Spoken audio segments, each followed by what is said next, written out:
medicamentos bastante usados.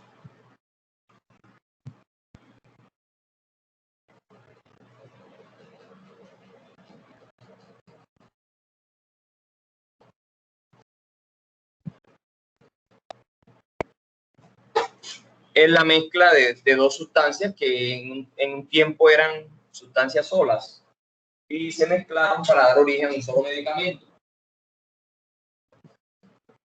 Inicialmente se usó como un medicamento para infecciones urinarias y luego se empezó a demostrar que esta sustancia combinada servía para muchas otras más aplicaciones, y de ahí nació la unión y aprobado por la FDA como trimetoprim sulfamethoxazol. Es un bactericida de amplio espectro. Ya hoy no hablamos de trimetoprim por un lado, ni de sulfamethoxazol o de sulfa por otro, ya hablamos de trimetoprim sulfa con un solo nombre, ¿cierto? Entonces, ya ustedes consiguen comercialmente ese medicamento como trimetoprim sulfamethoxazol. Entonces, su mecanismo de acción, dijimos que era un antimetabolito. Recuerdan al inicio de las generalidades, cuando decimos que es un antimetabolito, es un medicamento que actúa a través del ácido paraminobenzoico. Entonces, ellos van a inhibir dos enzimas que son la de hidrofolato reductasa y la de hidrogenasácido sintetasa. Estas dos enzimas la necesita la bacteria para hacer la síntesis del tetrahidrofolato. El tetrahidrofolato es uno de los insumos más importantes del ADN. Entonces, cuando nosotros hablamos de la mezcla pteridina más ácido paraminobenzoico, ácido glutámico, tenemos el ácido fólico, uno de los elementos del ADN.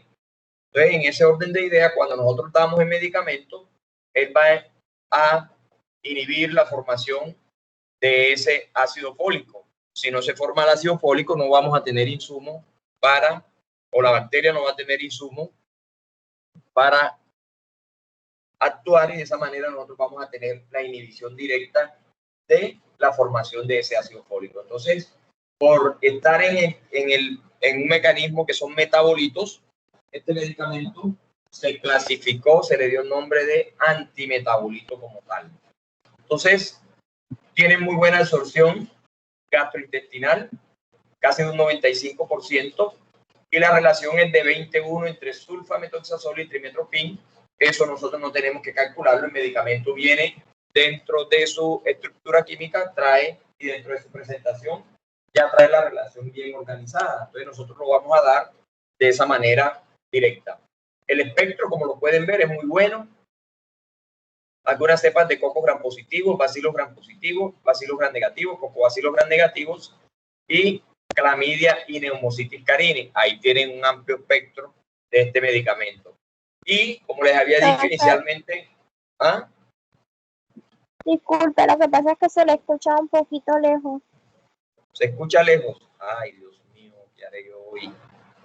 Es que hoy estoy sin mi computador. El computador lo llevé a revisar porque me estaba molestando y estoy con computador. Espérenme un segundo. Ya, doctora, ahí se está escuchando bien. Es que se tiene que como a veces acercar más ya. Yo los escucho bien a ustedes. Sí, espérenme un segundito de todas maneras, a ver.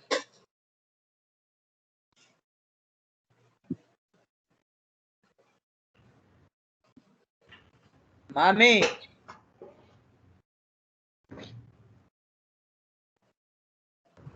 Moisés, tienes el micrófono prendido. Lo siento.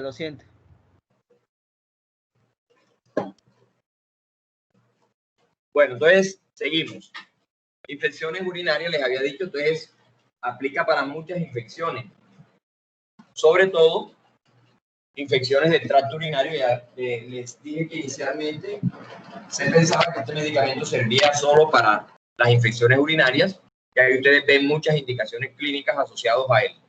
Dentro de esta están las infecciones de transmisión sexual, que ya la habíamos mencionado en capítulo anterior, la importancia de este trimetoprim sulfamethoxazol, que tiene un gran espectro y sirve para muchas patologías, sobre todo las gram negativas.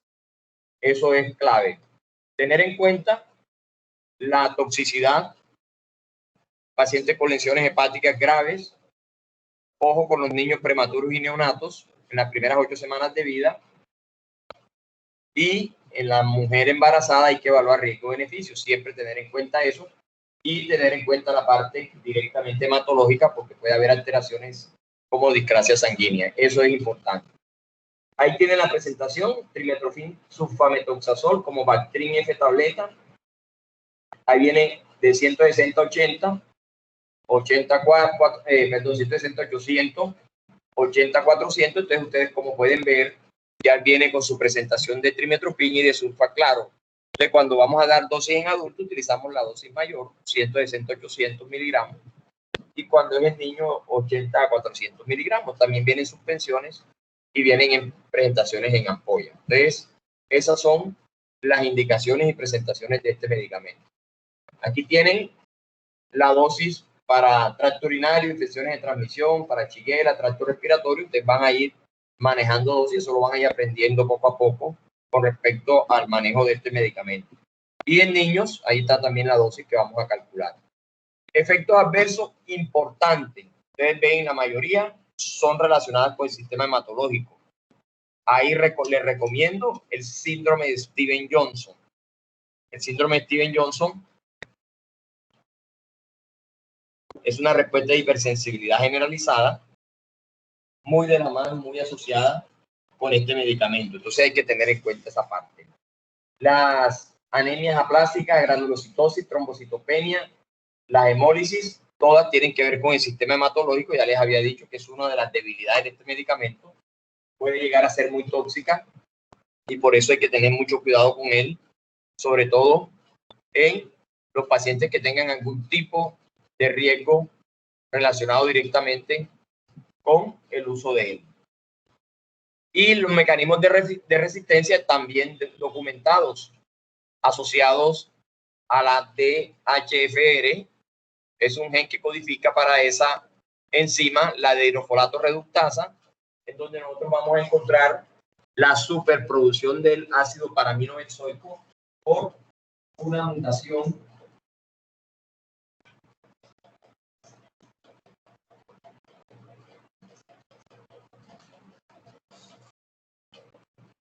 Bueno, si ustedes le dicen superproducción de PAMA, ¿qué les están diciendo? ¿Qué entienden ustedes como la superproducción de PAMA con mutación cromosómica, con un mecanismo directamente relacionado con la resistencia bacteriana?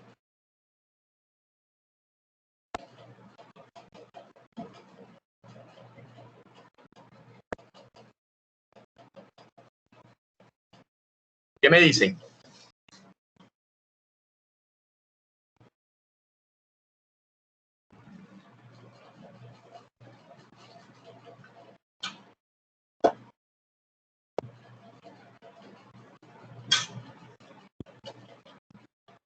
¿Nadie comenta?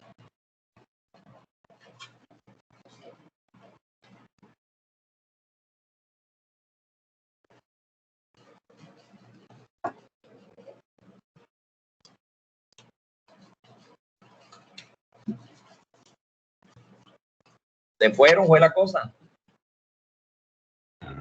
No, doctor. No, doctor, seguimos aquí, solamente que No tal vez estamos entienden analizando. cuando hablamos de superproducción de PABA, el ácido paraminobenzoico. Entonces, recuerden que el mecanismo de acción de él está asociado a bloquear la formación de el ácido fólico, ¿cierto? Y el ácido paraminobenzoico es un insumo intermedio en el proceso. Si yo tengo, voy a ponérselas así sencillas, si yo tengo 10 moléculas de PABA que voy a cubrir con mi antibiótico, al yo cubrir esas moléculas de PABA, obviamente inhibo la formación del ácido fólico. Pero si yo tengo una superproducción de PABA, en vez de 10, produzco 100, el antibiótico no va a poder bloquear la cantidad de ácido paraminobenzoico, ¿cierto? Entonces vamos a tener un exceso de ácido paraminobenzoico y por mucho que usted quiera dar el trimetropin, él no va a poder inhibir o bloquear el crecimiento. Por lo tanto, la resistencia va a ser un hecho. ¿Está claro? Sí, doctor. Sí, doctor. Bueno. Entonces, eso es el trimestoprim sulfa. Conclusiones claras: este es un medicamento que se considera un antimetabolito, rompe los esquemas normales de todo lo que nosotros veníamos mirando, por eso se ha clasificado como un medicamento solo, tiene un muy buen espectro de acción, tiene unas indicaciones bastante amplias, dadas o relacionadas directamente con todas las ventajas que tiene desde el punto de vista de espectro de acción. El uso clínico es bastante amplio, viene en diferentes presentaciones, se puede dar en niños y en adultos, teniendo la precaución en menores de 8 meses, de 8 semanas mejor, y tener en cuenta la toxicidad asociado al sistema hematológico y al síndrome de Stevens-Johnson. Y asociado a la superproducción de pava como un mecanismo de resistencia. ¿Listo? ¿Queda claro? Sí, doctor. Sí, doctor. Bueno, entonces vamos con la rifampicina. La rifampicina solo se las voy a mencionar porque hay un grupo aquí que al final me va a hablar de rifampicina. Antibiótico bactericida del grupo de las rifamicinas, inhibe la DNA bacteriano dependiente de RNA, polimerasa bloqueando la transcripción del RNA. Fíjense que nosotros no nos habíamos metido con el RNA. Habíamos hablado de DNA. Aquí vamos a hablar de directamente bloquear la transcripción del RNA. ¿Qué pasa si yo bloqueo la transcripción del RNA en una bacteria? Cuéntenme a ver. No se produce No se da la producción de proteína, doctor. No se da la producción de proteína. Sí, de La proteína. síntesis de proteína.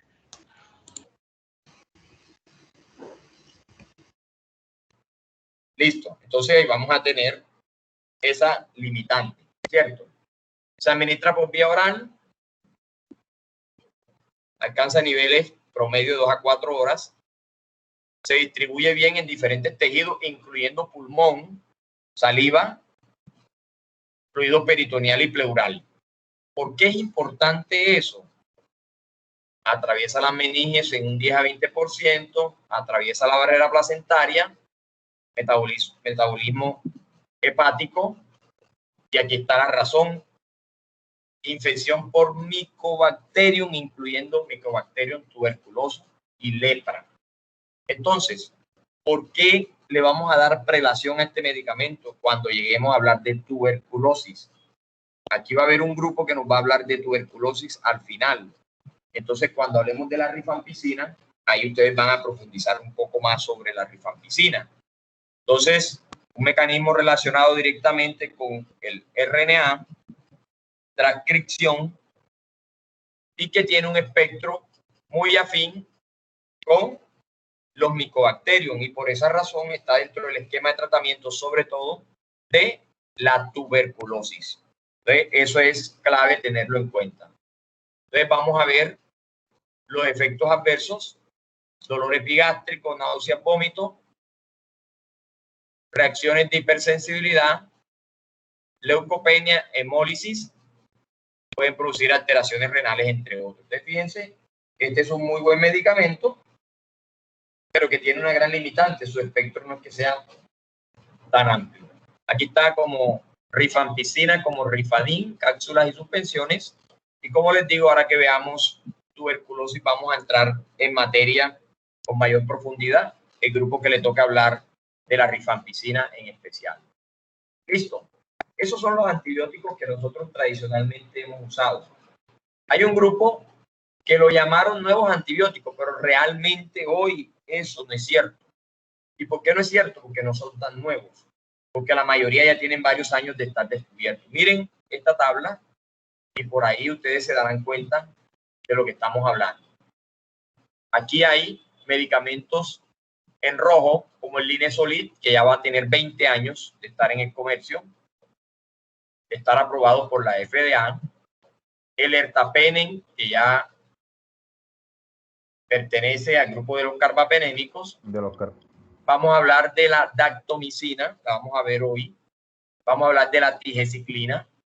Tigeciclina es una tetraciclina también, que es nueva comparada con las tetraciclinas antiguas. Miren, el año fue 2005, o sea que no son tan nuevas realmente.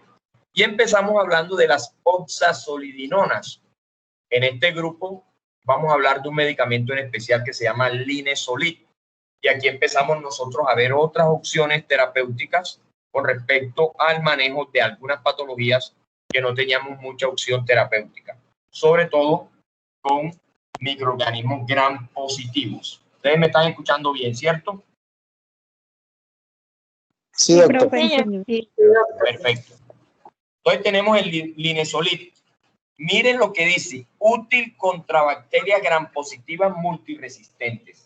Entonces, cuando aparece una bacteria gram positiva, nosotros tenemos varias opciones. Por ejemplo, las cefalosporinas de primera generación, cefalexina, cefradina, etc.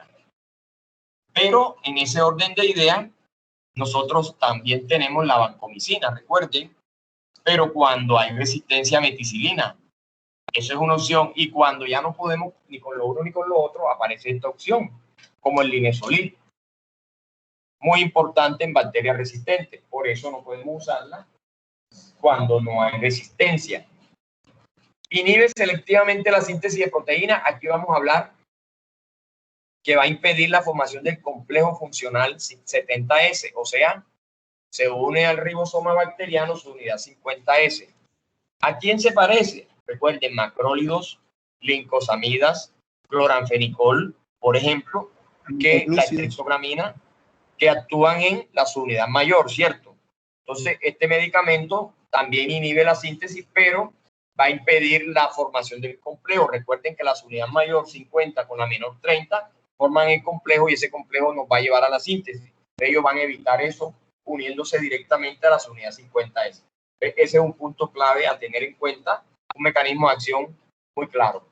El espectro, dijimos, Staphylococcus aureus, epidermides, streptococos, enterococcus faecium y fecali. ¿De qué estamos hablando ahí? ¿De qué grupo de bacterias estamos hablando? Enterobacteria, doctor. ¿De bacterias de qué tipo? Gram positivo. Gram positiva, perfecto. Estamos hablando de gram positiva. ¿Qué dijimos de este medicamento? Era útil en... Es efectivo contra bacterias gram positivas. Contra bacterias gram Donde hay positivas resistencia también. multiresistentes. Con los otros medicamentos Listo. no tengan- La absorción del 100% se distribuye bien en los tejidos, vida media de 5 a 7 horas, 60% de metabolismo se realiza por vía hepática y 30% por vía renal. Entonces, usos clínicos, infecciones producidas por Enterococcus faecium, tanto resistentes a vancomicina. Dijimos que la vancomicina cuando no nos sirve, el siguiente escalón es el linezolid, neumonía nosocomial causada por SARS o Streptococcus pneumoniae, infecciones de piel y tejidos blandos, siempre y cuando sean por gram positivos, neumonía adquirida en comunidad y neumonía susceptible a penicilina o sensibles a meticilina, asociados directamente con gram positivo. Eso debemos tenerlo claro. Los efectos adversos son raros generalmente, ojo, este es un medicamento que sus efectos están asociados a la cavidad oral, específicamente a la parte del gusto y lengua. Entonces ellos pueden producir cambio de color de la lengua, las moniliasis orales, que son infecciones más que todo por hongos, cuando hay alteraciones a nivel del gusto, y básicamente sus efectos están asociados en esa zona y también pueden estar relacionados con algunas reacciones dermatológicas, anemias, entre otras. ¿Listo? Entonces, este es un medicamento que tiene unas especificaciones muy claras con respecto a su uso. Aquí está, tabletas, bolsas para infusión, suspensiones, la presentación del linezolid, un muy buen medicamento para tratar este tipo de afecciones o de infecciones directamente por gram positivos. Y ahí están las dosis promedio de 10 a 14 días y en casos más severos, más graves, cuando hay resistencia a vancomicina, la podemos usar inclusive hasta 28 días. Entonces estamos hablando de un cuadro bastante prolongado, bastante amplio de días de tratamiento con este medicamento que es el linezolid, para que también lo tengamos muy en cuenta. Y fíjense que a pesar de que es disque nuevo, mutación en el punto 23S del RNA ribosomal, cambiamos una guanina por un uracilo. Esto nos lleva a la reducción de la afinidad del linezolid por la unidad 50S. Entonces, mecanismo de resistencia, asociado al cambio de una guanina por un uracilo. Ahí vamos a tener todo el cambio y de esa manera vamos a tener una buena respuesta en el tratamiento directamente de ese paciente. Entonces, para que también lo tengamos claro, lo tengamos muy en cuenta en nuestro proceso de lo que estamos haciendo. ¿Listo? ¿Preguntas sobre el Linezolid?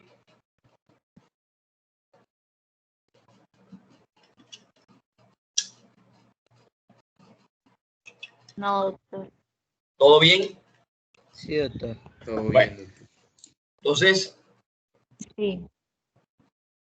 ¿qué otra opción tenemos? La dactomicina, conocido como Cubicin. Es un lipopéptido cíclico, estructura química, antibiótico bactericida, derivado del estreptomice, aprobado desde el 2003. Se usa en Estados Unidos y en Alemania hace mucho rato. Y aquí está el mecanismo de acción. Alguien me preguntaba por la membrana, no sé si fue el grupo de ustedes o el otro grupo, que medicamentos que actúan sobre la membrana. Aquí tienen un ejemplo. Entonces, ahí dice, se une a la membrana, causa rápida despolarización de la misma, produciendo la lisis celular, obviamente, y haciendo que entren y salgan muchas moléculas y sustancias a través de la membrana y de esa manera se da la muerte celular.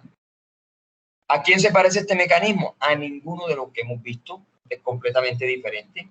Estamos hablando de un medicamento que su acción la basa sobre directamente la membrana celular. Entonces tenemos acción sobre la membrana, produciendo una despolarización inadecuada que lleva a la muerte al final a la bacteria.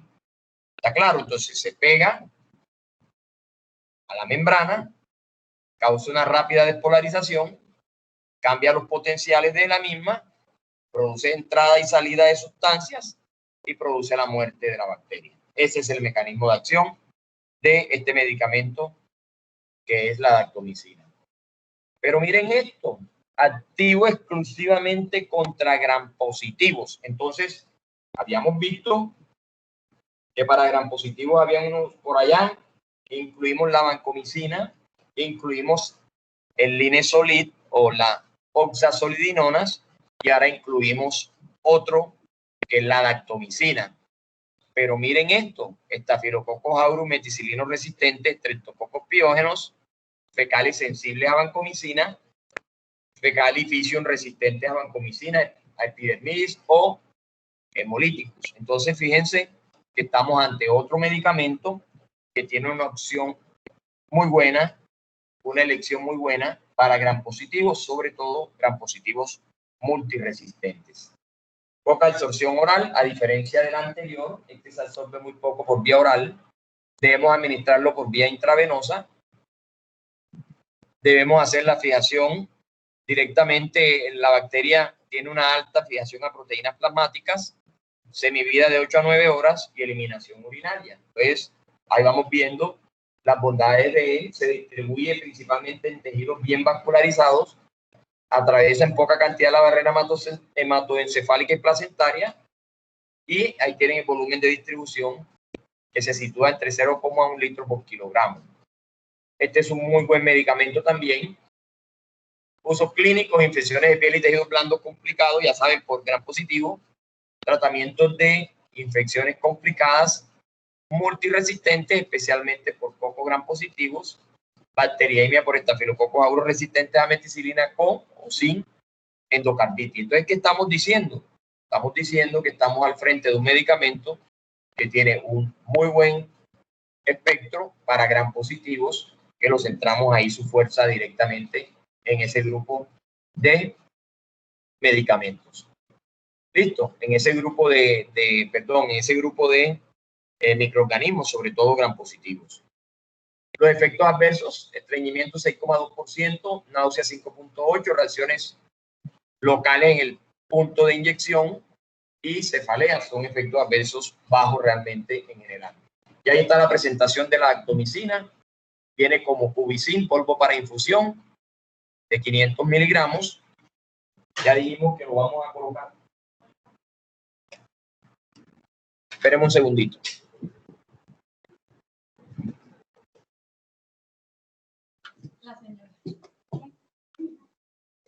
Entonces, le estaba diciendo que nosotros lo usamos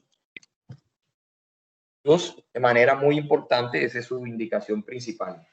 Y ahí están las dosis recomendadas.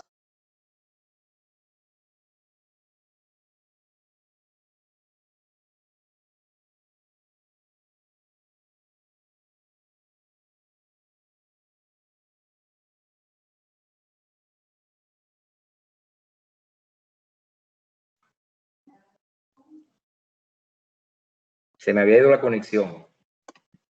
¿Me escucha nuevamente? Sí, doctor. Sí, doctor.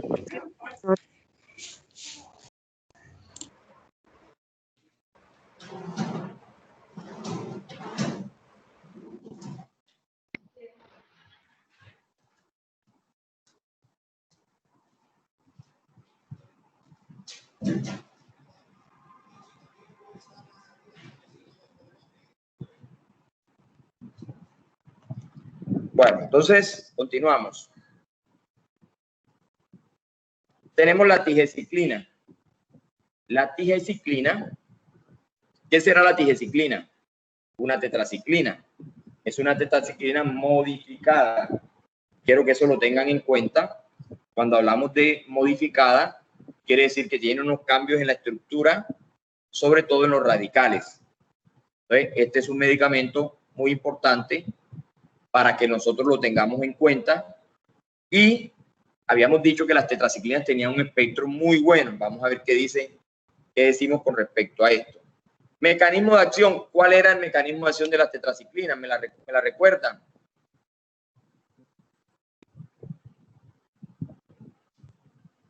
Entonces se unen a las unidades ribosomales. Que se unen a 30S. la 30S. Así es. Entonces están asociados a la unidad ribosomal 30S. Su mecanismo de acción. Y miren esto. Patógenos gram positivos. ¿Cuál es la diferencia de este medicamento con las tetraciclinas básicas? Que ellos actúan sobre patógenos que son, además de gram positivos, que han tenido resistencia a, por ejemplo, a la meticilina. Ahí tenemos Staphylococcus aureus resistente, tenemos otro tipo de microorganismos que son resistentes, que nos pueden servir desde el punto de vista de los gram positivos. Patógenos gram negativos, incluyendo Acinetobacter y patógenos. Este es un medicamento que tiene un buen espectro, vida media más prolongada que los habituales, aquellos que ya ustedes conocieron. Entonces, eso nos permite tener claro qué es lo que vamos nosotros a utilizar, qué es lo que nosotros vamos a dar para poder tener clara la dosificación.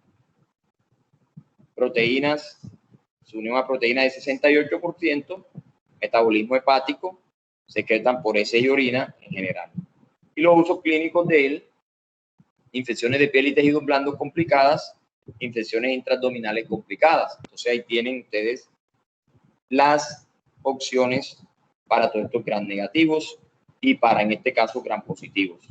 Efectos secundarios gastrointestinales, que son mucho más leves en algunos casos, pero para este caso pueden llegar a ser mucho más severos. Entonces eso puede ser una de las complicaciones o de lo que nosotros debemos tener en cuenta a la hora de tratar o de manejar un paciente con una infección de este tipo. Aquí tienen la tigecyclina como Tigacil, ampollas. Yo sí, y ahí están las dosis. Y fíjense que supuestamente es nuevo antibiótico y realmente no es ningún nuevo antibiótico. Es un medicamento que ya tiene varios años de estar en uso. También tiene mecanismos de resistencia bien documentados, como la producción de bombas de flujo en general. La protección ribosomal, recuerden que ellos actúan en ribosoma, entonces eso los califica o los tiene muy claros allí con respecto a eso. Se pueden usar muy bien, pero tienen unos mecanismos de resistencia bien definidos, bien marcaditos. Y por último, Para terminar, tenemos la citromicina, DCI o DCI. Ella no es, ojo, realmente no es un nuevo antibiótico. ¿Cuál es el tema de la citromicina? Recuerden que la citromicina la vimos allá en los macrólidos. Es esta nueva molécula, tiene unas microesferas que se dan en dosis única, tienen el mismo mecanismo de acción de todos de la citromicina. Recuerden que es un macrólido, 50S, su unidad 50S inhibe síntesis de proteína, se liberan mucho más lento, duran más tiempo actuando, tienen dosis única, esa es la ventaja, son muy bien tolerables. El espectro es el mismo de la citromicina, que habíamos dicho que es un espectro amplio, muy bueno en general, el espectro de la citromicina, y por esa razón nosotros tenemos ese medicamento que realmente, como les decía, no es ningún nuevo antibiótico, es lo mismo, pero con una acción mucho más prolongada. Esa es la diferencia real. Ahí está el Zmax dentro de ellos, comprimido 2 gramos, dosis única. La citromicina estándar la tenemos que dar en 3 dosis, esta la damos en una sola dosis. Lo que les confieso, nunca lo he visto acá en las droguerías de acá, no sé si es que no la venden, nunca la he visto, entonces en condiciones normales eso es lo que nosotros vamos a encontrar. ¿Listo? Esos son en general los antibióticos que tenía para contarles esta parte. ¿Preguntas?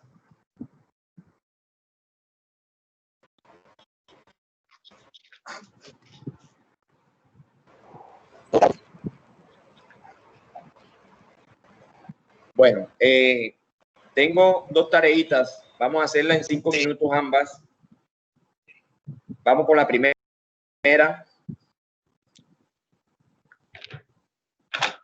¿Quién va?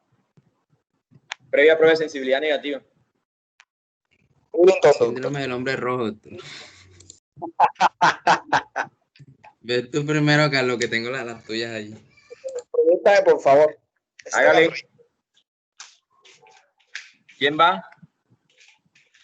Carlos, Doc, pero voy a esperar que Willington me haga el favor de proyectar la pantalla. Tan amable.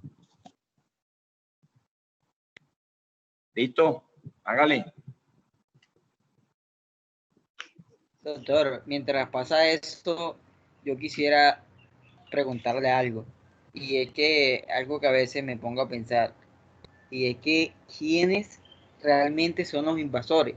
Si son las bacterias o somos nosotros, porque vemos que ellas son microorganismos que inducen bastante resistencia y la cosa. Entonces, ¿quién verdaderamente es el invasor? O sea, o nosotros le invadimos a ella o ella nos invade a nosotros.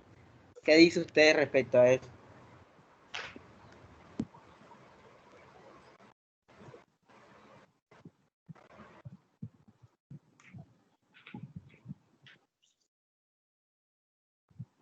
No lo escucho.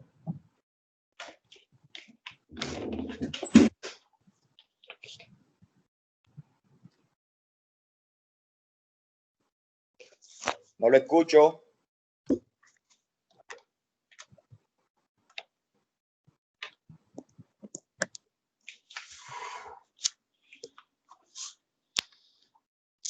Hola. Correa, dele. Perfecto. Hola. Bueno, ¿me escuchan, doctor? Sí, Yo lo profe. escucho, dele. Bueno, listo. Vamos a revisar rápidamente uno de los efectos colaterales o adversos de la vancomicina. Es el síndrome del hombre rojo o el síndrome de cuello rojo, como también se conoce. Siguiente, por favor. Bueno, para recordarles, la vancomicina, ya lo decía el doctor, es un grupo péptido. No se ve nada. ¿Se ve? Listo. Yo lo veo perfectamente. Bueno, Sí se ve. Ahora sí se ve. Glucopéptido, ¿verdad? Que está dentro de los antibióticos de amplio espectro. Es bactericida en cuanto a que participa en la inhibición de la síntesis de la pared bacteriana, específicamente en los procesos de transpeptidación y transglucosilación, lo que debilita gradualmente la pared bacteriana y produce su lisis. La administración es intravenosa y su vida media es de 4 a 6 horas. Tiene una distribución amplia en casi todos los tejidos, incluyendo meninges y líquido sinovial, y su excreción alrededor del 90% se da por filtración glomerular. Esto quiere decir que también puede tener unas complicaciones tanto nefrotóxicas y por otro lado también es considerado como un medicamento ototóxico. Pero bueno, siguiente, William. ¿Qué es lo que nos ocupa acá en este caso?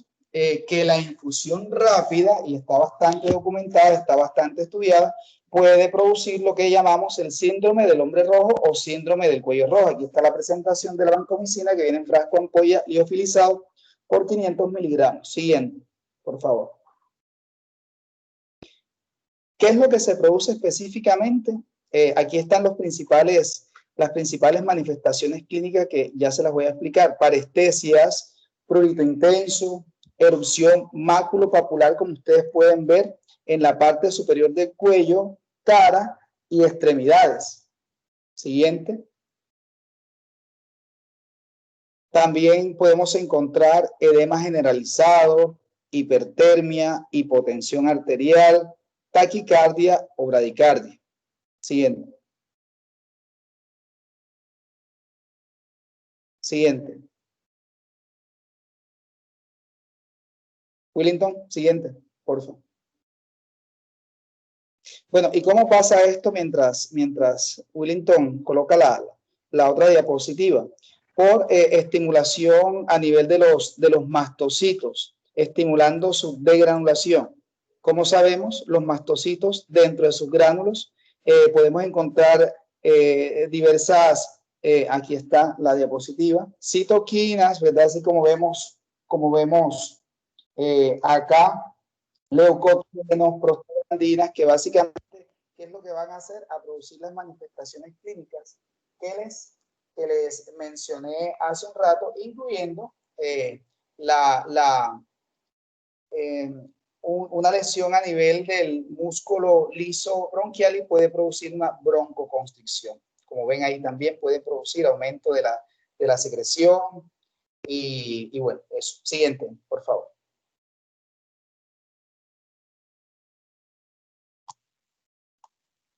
Bueno, ¿qué se recomienda? Mientras pasa la siguiente diapositiva. ¿Qué es lo que se recomienda?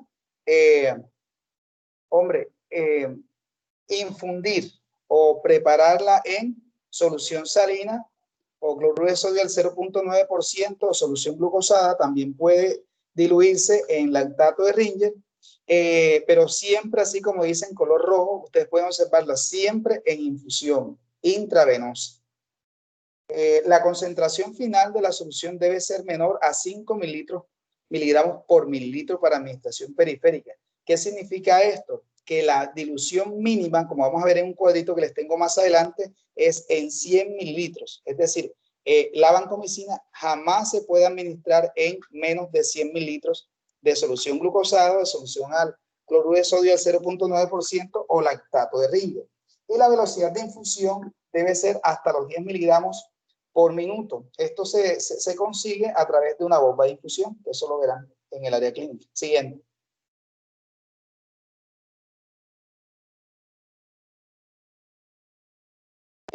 Otra recomendación es hacer seguimiento de la función renal porque, como les decía, este es un medicamento nefrotóxico, sobre todo cuando tenemos altas dosis y es por tiempo prolongado, más de 3 a 5 días. También vigilar las concentraciones plasmáticas si contamos con esos estudios y revisar la administración con medicamentos concomitantes, por lo que les decía de las reacciones nefrotóxicas, sobre todo cuando se administra con aminoglucósidos, que ustedes saben que eso tiene esa complicación. Este cuadrito que está acá, mírenlo, está según el peso del paciente. Menos de 40 kilos, con una dosis de 750 miligramos, el volumen para infundir o administrarlo es de 250 mililitros, con un tiempo de duración de la infusión de 1.5 horas. Y aquí me detengo un poco. En la revisión que se estuvo realizando, se encontró de que tampoco debe administrarse en menos de 60 minutos, porque en la medida en que disminuye el tiempo, es directamente proporcional a presentar este síndrome del cuello rojo. Así sucesivamente ustedes van a ir viendo. Bueno, otra cosa que se me olvidaba decirles, que eso ya lo vimos en la clase anterior, es que la dosis promedio es de 500 miligramos cada 6 horas o de 1 gramo cada 12 horas. Aquí, como vemos en la parte lateral izquierda del cuadro, vemos la dilución con relación al peso del paciente, desde menores de 40 kilos hasta mayores de 90 kilos, y el número en tiempo en que debe durar la infusión en esos pacientes. Siguiente, por favor. Bueno, eso era todo.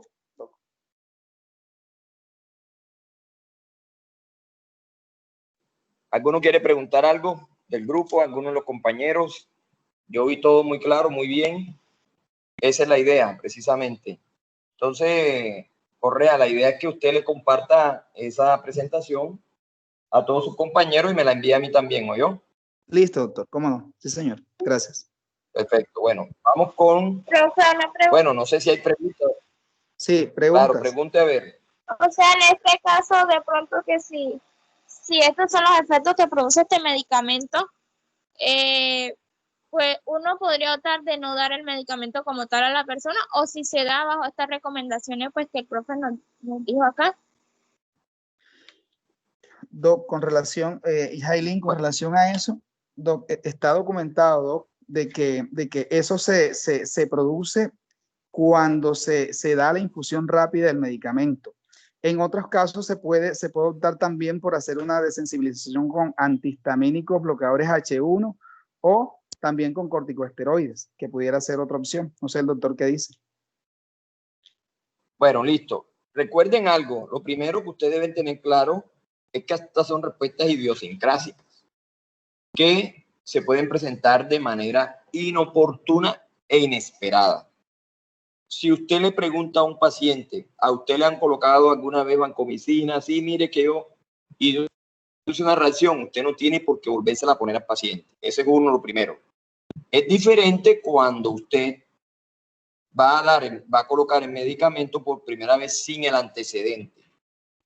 La infusión lenta, como bien explicó su compañero, es una de las medidas, pero recuerden que no solo se da la reacción por la infusión lenta, sino porque la estructura química es tóxica para ese organismo.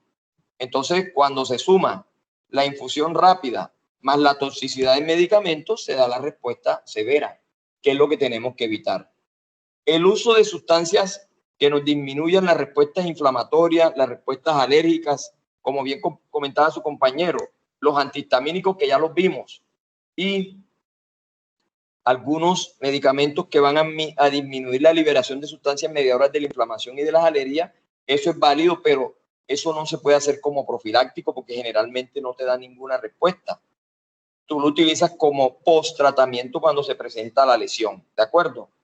Pero lo ideal es eso, pasarla lenta para minimizar el riesgo, pero si se empieza a presentar el efecto, cerrar inmediatamente la infusión, retirar la administración de medicamentos, hidratación y dar el antihistamínico o la sustancia que me va a disminuir, en este caso, la respuesta alérgica. ¿Estamos claros? Listo, profe, muchas gracias. Listo. Bueno, vamos con... ¿Quién va con esto? Angeli. No, doctor Willington Balcázar. ¿Quién es? Willington Balcázar. Sí, señor. Balcázar, por eso. Bueno, listo. En la tarde de hoy les voy a hablar acerca de la penicilina, especialmente de la prueba de sensibilidad que se realiza cada vez que se va a someter al paciente a este tipo de fármaco. Para empezar, debemos saber que no todo paciente o no toda persona que llega a una urgencia y dice que es alérgico,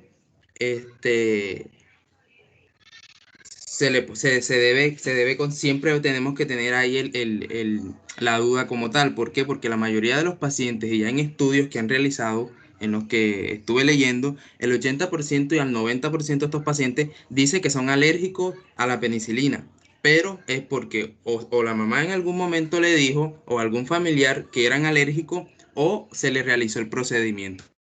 Entonces, debemos tener en cuenta, y por eso es que cada vez que vayamos a someter al paciente a Al fármaco como tal se le debe hacer la respectiva prueba de sensibilidad.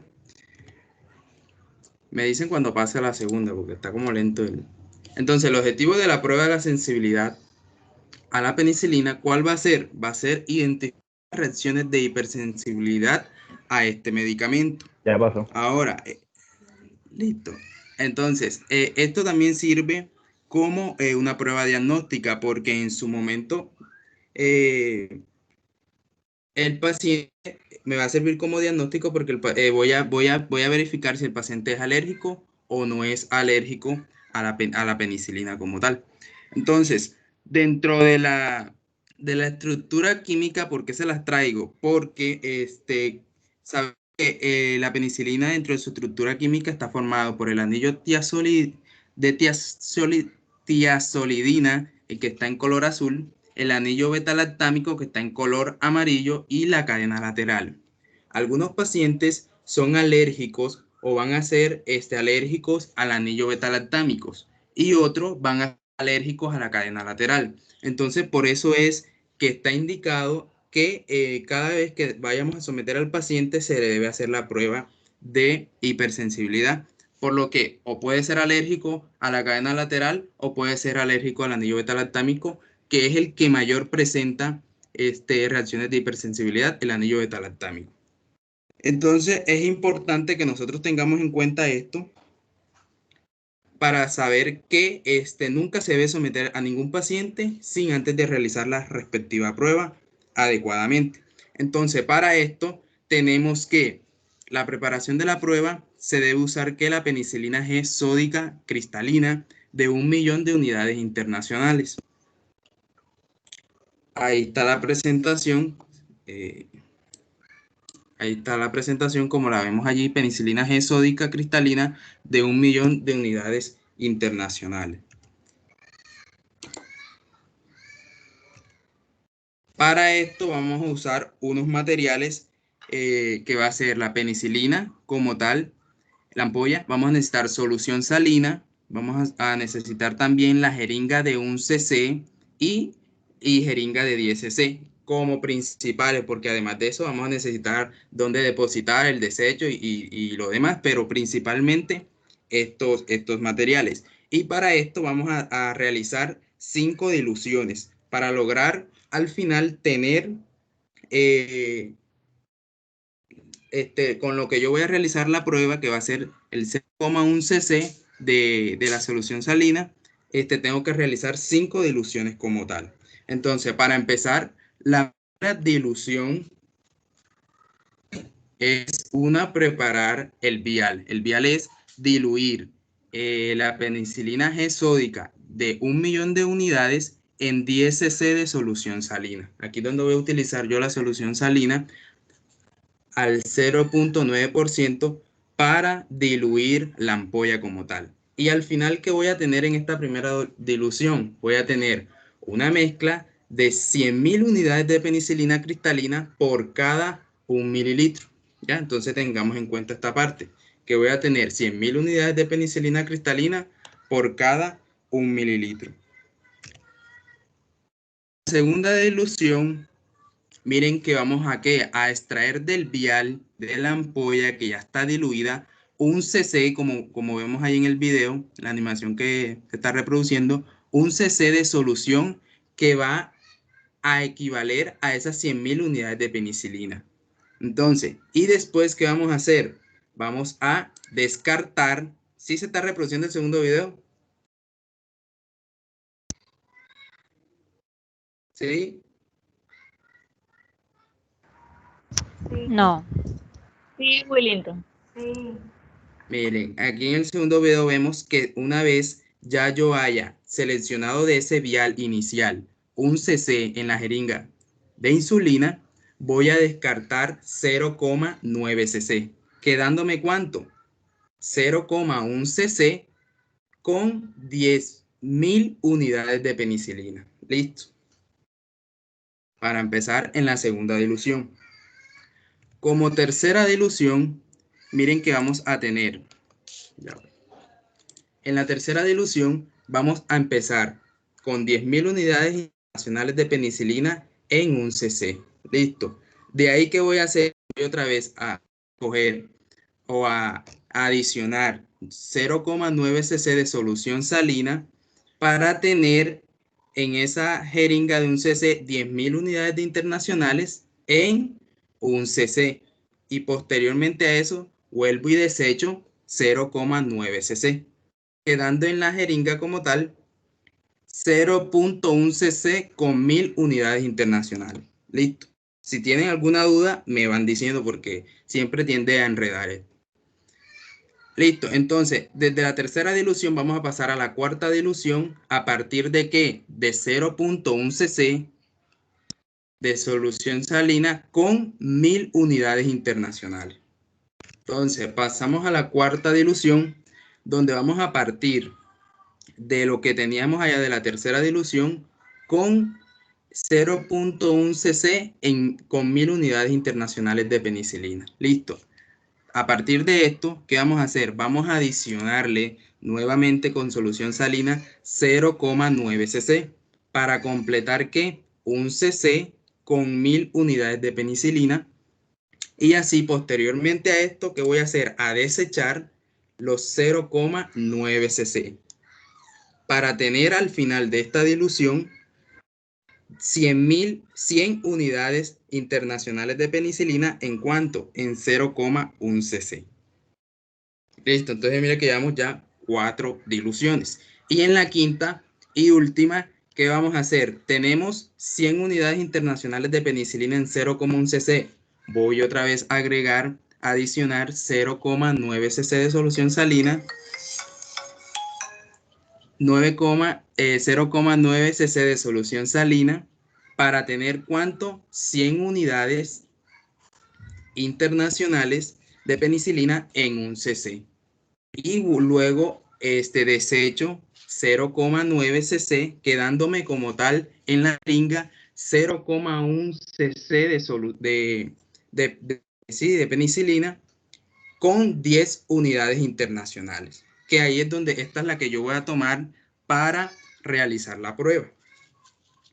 Entonces, en la realización de la técnica como tal, vamos a, aquí les traje ese video, vamos a realizar la técnica, primeramente, realizar la asepsia en la zona donde vamos a realizar el procedimiento, y debemos tener en cuenta que la prueba se va a realizar en el brazo izquierdo, 4 dedos por encima de la flexura de la muñeca y 4 dedos por debajo de la fosa anterocubital. Ahí es donde yo voy a realizar la pápula con 0.1 mililitros con 10 unidades internacionales de penicilina. Con el bíceps hacia arriba, si podemos ver ahí el video, vamos a ver que se va a realizar una pápula de aproximadamente 3 mililitros. 3 milímetros. 3 milímetros va a medir esa pápula. Y esa sería el procedimiento correcto para la prueba de sensibilidad de la penicilina. Ahí vemos cómo se realiza la pápula. Miren la redondita esa que... ¿Sí lo observaron? Sí, sí. Listo. Entonces, en esta imagen, mire, ahí se las traje, se ve mucho mejor.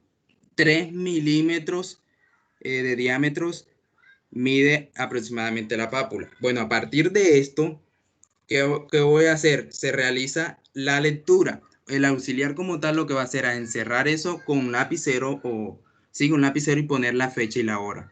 Después de esto, aproximadamente a los de 15 a 20 minutos, dicen algunas literaturas, voy a observar los resultados. Los resultados van a ser eritema, roncha, si hay ausencia o hay presencia de estos. En el caso de que en el eritema no haya eritema y en la roncha no haya presencia de roncha, el resultado va a ser negativo.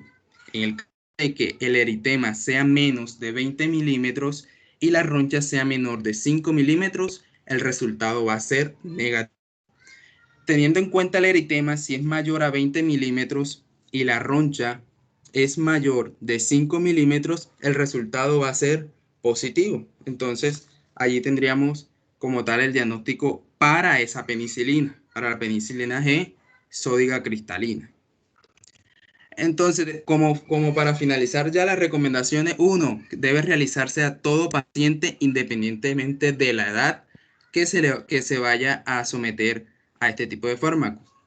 2, la prueba de penicilina negativa no exime la posibilidad de presentar reacciones futuras. Entonces, por eso es, aunque el paciente en una primera ocasión haya dado positivo o haya dado negativo y se va a someter nuevamente a esto, debe realizarse la prueba. ¿Listo?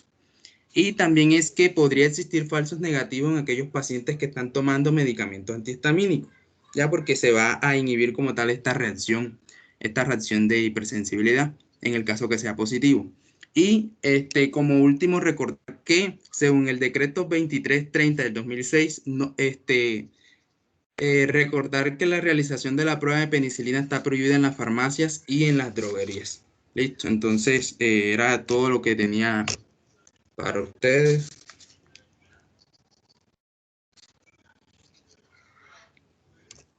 Muy bien, muy bien. Muy bien, muy claro todo. Muy bien, doctor. ¿Preguntas? Muy claro. ¿Preguntas? No, Bueno, profe, claro, claro todo. esto me satisface. Esto me satisface que y una ustedes pregunta. pueden hacer sus tareas bien hechas, bien organizaditas. Dígame.